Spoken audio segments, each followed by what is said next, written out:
अस्सलाम वालेकुम viewers. Doctor Ghazala Tahir, life coach, counsellor, एक बार फिर आपके सामने एक बहुत ही इंफॉर्मेटिव वीडियो के साथ। इससे पहले वीडियो में हमने थायरॉइडिज़म के बारे में बात की थी। थायरॉइड ग्लैंड हमारे नेक के ऊपर एक ग्लैंड है जो कि बटरफ्लाई की शेप का होता है बिल्कुल, और उसके जो 2 लोब्स हैं उनसे जो सिक्रेशन रिलीज़ होती है वो T3 T4 कहलाती है।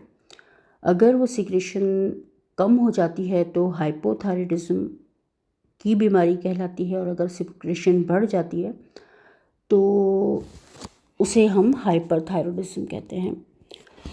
T3 T4 एक ऐसा हार्मोन है जो कि डायरेक्ट हमारे ब्लड में शामिल होता है। एंडोक्राइन ग्लैंड है हमारा ये, जिससे कि ये सिक्रेशन निकलती है, और ये हमारी ग्रोथ के हवाले से बहुत ज़्यादा इम्पॉर्टेंट है, मेंटल डेवलपमेंट के हवाले से बहुत ज़्यादा इम्पॉर्टेंट है। ड्यूरिंग प्रेगनेंसी ये जो हार्मोन है TSH, इसकी मिक़दार हमारी बॉडी में बढ़ जाती है, और जो ये हार्मोन है ये फीटल के लिए, मेंटल ग्रोथ के लिए बहुत ज़्यादा इम्पॉर्टेंट हार्मोन समझा जाता है। तो मुख्तलिफ इसकी जो सिक्रेशन है वो हमारी बॉडी में मुख्तलिफ अंदाज में हमारी पूरी बॉडी पर असरअंदाज हो रही होती है, हमारी ग्रोथ के ऊपर, हमारे हेयर्स के ऊपर, हमारी वेट के ऊपर, और ये सारी चीज़ें जो हैं ये इससे कंट्रोल होती हैं।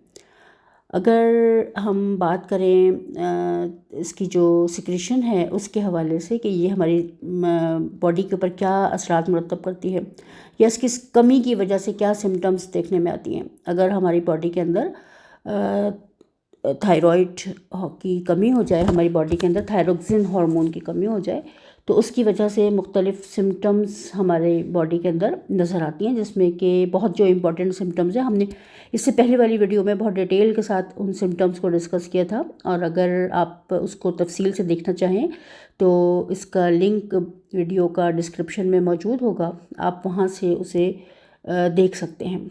तो उसकी वजह से जो हमारी अभी हम सरसरी से डिस्कस कर रहे हैं कि हमारी बॉडी के अंदर कौन सी सिम्टम्स नुमाया नज़र आती हैं थायराइड की कमी की, सिक्रेशन की कम हो जाने की वजह से।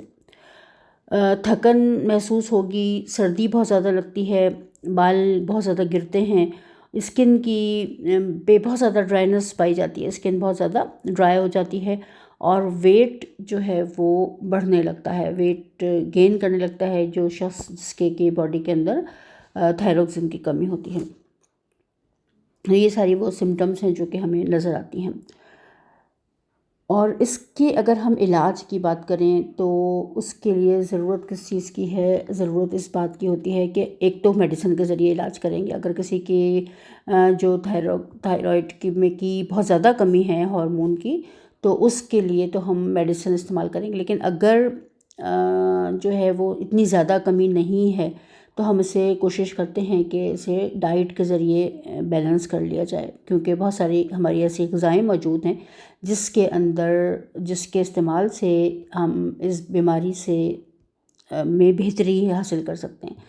तो क्या ऐसा किया जाए? देखिए, एक बड़ी इम्पॉर्टेंट बात यह है कि अगर हमारी बॉडी जो है वो इंसुलिन रेजिस्ट है, ठीक है, अगर इंसुलिन रेजिस्ट है हमारी बॉडी, तो उसकी वजह से हमारा लिवर जो है वो फैटी लिवर होता है, और अगर फैटी लिवर है तो उसकी वजह से थायराइड की जो बीमारी है वो उसकी वजह से वजूद में आती है। यानी इन सबको एक साथ ही कंट्रोल किया जाएगा। इसके लिए सबसे इम्पोर्टेंट चीज़ ये कि हम डाइट में से अपनी कार्बोहाइड्रेट को कम कर दें। जो रिफ़ाइंड कार्बोहाइड्रेट है उससे हम जितना ज़्यादा बचते हैं, जितना ज़्यादा अवॉइड करते हैं, उतना ही हमारा फैटी लिवर भी बेहतरी की तरफ आता है। ये एक साथ हैं, फैटी लिवर और उसके साथ जो थायराइड है इसकी प्रॉब्लम अमूमन एक साथ ही पाई जाती है, और उसके पीछे जो चीज़ मौजूद है वो इंसुलिन, बॉडी का इंसुलिन रेजिस्ट होना है। तो ये सारी चीज़ें हमारी मैनेज हो जाएंगी, बेहतरी की तरफ आ जाएंगी अगर हम रिफ़ाइंड कार्बोहाइड्रेट लेना बंद कर दें। इसमें रोटी, चावल, ये सारी चीज़ें भी शामिल होती हैं, बेकरी के जितने भी आइटम्स हैं ये सब अगर हम बंद कर देते हैं तो हमारी बॉडी के अंदर इन जो चेंजेस आती हैं उसमें थायराइड ग्लैंड में भी बहुत ज़्यादा बेहतरी आती है। और उसके साथ सेकंड नंबर पर जो चीज़ है वो है कि हम शुगर का इस्तेमाल बिल्कुल छोड़ दें। जो रिफ़ाइंड शुगर है उसका इस्तेमाल बिल्कुल छोड़ दिया जाए। अगर बहुत ही ज़्यादा ज़रूरी हो या इस्तेमाल करने का, कभी कोई मीठा खाने का दिल चाहे तो हम गुड़ या वगैरह इस्तेमाल कर सकते हैं, लेकिन रिफ़ाइंड शुगर इस्तेमाल हम नहीं करेंगे। ठीक है, गुड़ की जो चीनी होती है, ब्राउन शुगर होती है, वो कुछ मकदार में लिमिटेड, यानी वो भी बहुत ज़्यादा तो नहीं इस्तेमाल करनी, लेकिन कुछ मकदार उसकी इस्तेमाल कर सकते हैं। उसके साथ साथ जितनी भी प्रोसेस फूड है वो हमें मुकम्मल तौर पर उनसे अवॉइड करना है। प्रोसेस फूड्स जो होते हैं वो भी हमें बहुत ज़्यादा, उसके अंदर जो प्रिजर्वर होता है वो भी हमारे लिए प्रॉब्लम का बाइस बनता है। इसलिए तमाम प्रोसेस फूड्स को हमें छोड़ देना है। बेकरी के तमाम आइटम्स, कोल्ड ड्रिंक्स और ये सारी जितनी भी चीज़ें हैं इनसे अवॉइड करना है। तो अगर हम इस चीज़ का ख्याल रखते हैं तो हम थायराइड की जो सिक्रेशन है उसको बेहतर कर सकते हैं। इसी के साथ साथ हमें 4th नंबर पर जो चीज़ है वो है वेजिटेबल ऑयल्स, जितने भी हम इस्तेमाल करते हैं उससे भी हमें अवॉइड करना है। वेजिटेबल ऑयल्स इस्तेमाल नहीं करने, उसकी जगह पर हम जैतून का तेल इस्तेमाल कर सकते हैं, खोपरे का, नारियल का जो तेल होता है वो इस्तेमाल कर सकते हैं, और या फिर हम सरसों का तेल इस्तेमाल कर सकते हैं या देसी घी इस्तेमाल कर सकते हैं। तो ये कुछ ऐसी चीज़ें हैं जिसके इस्तेमाल से हमारी लाइफ में काफ़ी हद तक की बेहतरी आती है। इसके साथ अगर हम थोड़ा सा डाइट के ज़रिए से कंट्रोल करें तो सी फूड्स जो हैं वो बहुत ज़्यादा बेहतर हैं। अगर हम सी फूड का इस्तेमाल करते हैं तो उसमें हमें आयोडीन मिलती है। अच्छा, एक बड़ी इंपॉर्टेंट बात यह है कि सिर्फ आयोडीन अकेला जो है वो हमारे थायराइड के ऊपर असरअंदाज नहीं होते, नहीं उसकी वजह से थायराइड की सिक्रेशन बेहतर नहीं होगी। आयोडीन के साथ साथ जो है सेलेनियम है, जिंक है और विटामिन ए है, इनको भी बेहतर होना चाहिए। सब ये जो डिज़ीज़ है ये है डिज़ीज़ ये मेटाबॉलिक डिज़ीज़ है। अगर हमारी बॉडी के अंदर तमाम जो मिनरल्स हैं, विटामिन्स हैं, इनकी मकदार पूरी नहीं होगी, सब एक दूसरे के साथ रिलेट करते हैं। अगर इसमें से कोई एक भी कम है तो दूसरी भी अपना रोल सही तरह से प्ले नहीं कर सकेगा और अपनी ज़िम्मेदारी पूरी नहीं कर सकेगा, उसकी भी डाइजेशन और मेटाबॉलिज्म में फ़र्क पड़ेगा। तो इसलिए हमें इन सब चीज़ों का ख्याल रखना है कि अगर हम बेहतरी चाहते हैं अपने थायराइड ग्लैंड की सिक्रेशन में तो हमें सी फूड्स का इस्तेमाल करना है। इसके साथ साथ हम एग्स इस्तेमाल कर सकते हैं, अंडे हम इस्तेमाल कर सकते हैं, ख़ास तौर पर अंडे की जो जर्दी होती है, योक, तो उसके इस्तेमाल से, और उससे अगर हम थोड़ा सा रनिंग योग इस्तेमाल करें, यानी कि उसको बहुत ज़्यादा पकाएं ना। अगर हम फ्राई करके इस्तेमाल कर रहे हैं या बॉयल करके इस्तेमाल कर रहे हैं तो कोशिश करें कि जर्दी जो है वो थोड़ी कच्ची सी हो, रनिंग योग जिसको कहा जाता है कि वो बहती हुई सी जर्दी हो। उसकी वजह से हम थायराइड की प्रॉब्लम में बहुत ज़्यादा बेहतरी महसूस करते हैं। दही का इस्तेमाल जो है वो बहुत बेहतर होता है। कुछ मकदार में दही के 3 से 4 चम्मच जो हैं वो डेली इस्तेमाल करने हैं। इसके साथ साथ अगर हम सेलेनियम का इस्तेमाल भी हमें चूँकि बढ़ाना है तो हम सी फूड के साथ में भी इसको के इस्तेमाल से भी इसको बढ़ाएंगे। और इसके साथ साथ जो गोश्त है, रेड मीट जो है, मटन हो या बीफ हो, उसमें भी हमें बड़ी मकदार में सेलेनियम मिल जाता है। जो लिवर होता है उसमें भी हमें, कलेजी जो है उसके अंदर भी हमें सेलेनियम की बड़ी मकदार मिल जाती है। अखरोट के ज़रिए भी हम इसकी कमी को पूरा कर सकते हैं। तो ये सारे वो फूड्स हैं जिनके इस्तेमाल से हम अपनी जो थायराइड ग्लैंड है उसकी सिक्रेशन को बेहतर कर सकते हैं। तो इसके ऊपर हमें तवज्जो देनी है कि हम अपनी डाइट में इन चीज़ों का ख्याल रखें, मुनासिब मकदार में तमाम चीज़ें इस्तेमाल करें और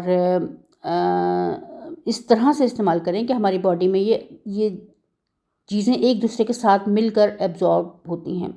तो अगर हम इनका ख्याल रखेंगे कि किस तरह से हमें ये चीज़ें इस्तेमाल करनी हैं, कि हमें मीट भी इस्तेमाल करना है, हमें दही भी इस्तेमाल करना है, हमें सी फूड भी इस्तेमाल करना है, एग्स भी इस्तेमाल करने हैं। इस तरह से क्या होगा कि हमारे बॉडी के अंदर जो कमी है वो पूरी होगी, बेहतरी की तरफ आएगी और हमारी जो लाइफ है उसके अंदर बेहतरी आएगी। अच्छा, बड़ी इंपॉर्टेंट बात है कि ब्रेड के अंदर जो ब्रोमाइन इसका इस्तेमाल किया जा रहा है वो थायराइड ग्लैंड का सबब बनता है कि जो सिक्रेशन है उसमें कमी का सबब बनता है। तो उससे हमें अवॉइड करना है। तो अगर जैसे हम पहले भी जिक्र कर चुके हैं कि बेकरी के आइटम्स हमें इस्तेमाल नहीं करने, तो उसी के साथ हम अगर बेकरी के आइटम छोड़ देंगे तो हमारे बॉडी के अंदर ब्रोमाइन का इस्तेमाल भी रुक जाएगा, जिसकी वजह से हमारे थायराइड ग्लैंड की सिक्रीशन में बेहतरी आएगी। इसी तरीके से जो पानी के अंदर क्लोरीन है, जो हम पानी को साफ़ करने के लिए, हमारे जो पानी आता है हमारे घरों में, वो साफ़ करने के लिए क्लोरीन का इस्तेमाल किया जाता है, ये भी थायराइड ग्लैंड का बाइस बन रहा है। इसी तरह से टूथपेस्ट में इस्तेमाल होता है फ्लोराइड, ये भी बहुत ज़्यादा एक इम्पॉर्टेंट फैक्टर है जिसकी वजह से हाइपोथायराइडिज्म का मर्ज़ लाहक होता है। तो अगर हमें अपनी ज़िंदगी में बेहतरी चाहिए और हम ये चाहते हैं कि बग़ैर मेडिसिन्स के हम अपनी बीमारियों को मैनेज करने के काबिल हों, तो उसके लिए हमें थोड़ा सा डाइट को अपने प्लान करना पड़ेगा। हमें ऐसी डाइट इस्तेमाल करनी होगी जिसके ज़रिए हम अपनी जो बॉडी है उसको बेहतर नरिशमेंट दे सकें। जितनी अच्छी हम अपनी बॉडी को ग़िज़ाइयत देंगे, नरिश करेंगे अपनी बॉडी को, तमाम चीज़ें जो कि हमारी डाइट में ज़रूरी हैं और एक दूसरे के साथ मिलकर उनका जो तनासुब है वो बढ़ता है और उनका काम बेहतर अंदाज में चलता है, तो हम उन सब डाइट को अपनी ज़िंदगी में शामिल करेंगे मुनासिब मक़दार में। और जो चीज़ें हमारे लिए नुकसानदेह हैं उनसे हम अवॉइड करेंगे। जैसे हमने देखा कि बेकरी के आइटम हैं और रिफ़ाइंड कार्बोहाइड्रेट है, शुगर है, इन सब चीज़ों से, प्रोसेस्ड फूड्स हैं, इन सब से हम कोशिश करेंगे कि अवॉइड करें ताकि हम बेहतरी की तरफ रहें और हमारी जो थायराइड की सिक्रीशन है वो बेहतर रहे, जिसकी वजह से हमारा वेट भी बेहतर होगा, हमारी बालों का गिरना भी रुकेगा और इस तरह की जितनी भी चीज़ें हैं उसकी वजह से काफ़ी ज़्यादा प्रॉब्लम्स देखने में आ रही हैं। तो इन सब में बेहतरी के लिए, मेंटल ग्रोथ के लिए, अपनी पूरी बॉडी की एक बेहतर नशोनुमा के लिए ज़रूरी है कि हमारे हार्मोन्स की जो सिक्रीशन है वो नॉर्मल हो, बेहतर हो। तो कोशिश हमें ये करनी है कि हम डाइट के ज़रिए इसको बेहतर करें ताकि हमें मेडिसिन्स का इस्तेमाल कम से कम तरीन करना पड़े, क्योंकि मेडिसिन्स जो हैं वो जब ज़रूरत होती है तो करना भी पड़ता है, लेकिन ये कि जिस हद तक मुमकिन हो अवॉइड कर सकें हम, और मेडिसिन के बजाय हम डाइट से किसी भी बीमारी को बेहतरी की तरफ ले आएँ तो वो बहुत ही ज़्यादा बेहतर रहता है। तो आज हमने देखी वो ग़िज़ाएँ जिसके ज़रिए से हम हाइपोथायराइडिज्म का ट्रीटमेंट कर सकते हैं। इसके साथ एक बहुत ही इम्पॉर्टेंट चीज़ जो कि बहुत अहम रोल प्ले करती है वो है एक्सरसाइज। जब हम एक्सरसाइज करते हैं तो हमारी बॉडी के अंदर हार्मोन्स भी रिलीज़ होते हैं, हमारी बॉडी जो है वो बेहतरी की तरफ आती है। तो अगर हमें ये सारा कुछ जो हम डाइट से इलाज कर रहे हैं उसके साथ साथ एक्सरसाइज जो है वो बहुत ज़्यादा ज़रूरी है। और उसके साथ एक बड़ी इम्पॉर्टेंट चीज़ है कि थायराइड ग्लैंड जो है उसकी थोड़ी सी मसाज किया जाए, उसके ऊपर थोड़ा सा जैतून का तेल इस्तेमाल किया जाए, उससे उसकी थोड़ी सी हल्की सी मालिश कर ली जाए, तो भी क्या होता है कि उसकी सिक्रेशंस में बेहतरी आती है। जब उसको एक तरह से मसाज उसका होता है तो उसके अंदर बेहतरी आती है। और उसके साथ साथ जो है वो थायराइड ग्लैंड की तरफ तवज्जो अगर दी जाएगी, तवज्जो किसी चीज़ की तरफ जाती है तो वो एक्टिवेट हो जाता है, तो उससे भी उसको हम एक्टिवेट कर सकते हैं। और सांस के साथ जो है वो एक साउंड, एक हमिंग साउंड कहलाती है। अगर हम सांस बाहर निकालते हुए अपनी ज़बान को अपने तालू के ऊपर रख कर और एक करके आवाज़ के साथ अगर हम अपनी सांस को रिलीज़ करते हैं तो उससे भी जो थायराइड ग्लैंड है उस पर एक वाइब्रेशन फील होती है और उस वाइब्रेशन के ज़रिए उसके सिक्रेशन में बेहतरी आती है। और इसके साथ साथ ये एक बहुत ही ज़्यादा, इससे पीनल ग्लैंड भी एक्टिवेट होता है, ये डबल इसका हमें फ़ायदा होता है। तो ये एक बड़ी इम्पॉर्टेंट टेक्निक है जिसको कि हम इस्तेमाल कर सकते हैं। तो यहाँ तक कि हमारी आज की वीडियो के में इतना ही। नेक्स्ट वीडियो में इंशाल्लाह हम हाइपरथायरॉयडिज्म पर बात करेंगे कि अगर थायराइड ग्लैंड की सिक्रेशन बढ़ जाती है तो उसको कैसे डाइट से कंट्रोल किया जाए, उसकी क्या सिम्टम्स हैं। सिम्टम्स तो हम इसके पहले भी देख चुके हैं, लेकिन उसकी किस तरह से हम उसका फूड के ज़रिए, ग़िज़ा के ज़रिए हम उसका इलाज कर सकते हैं, तो इसको हम नेक्स्ट वीडियो में इंशाल्लाह देखेंगे। अब तक के लिए इतना ही। हमारे साथ रहने के लिए बहुत बहुत शुक्रिया उन तमाम लोगों का जो वीडियोस को देखने के लिए अपना टाइम निकालते हैं और कमेंट्स करते हैं और जो भी फर्स्ट टाइम देखता है वो हमारी वीडियो को सब्सक्राइब करता है, उन तमाम लोगों की मैं बहुत ज़्यादा शुक्रगुज़ार हूँ। अपना बहुत ख्याल रखिएगा, दुआ में हमेशा याद रखिएगा। अल्लाह हाफ़िज़।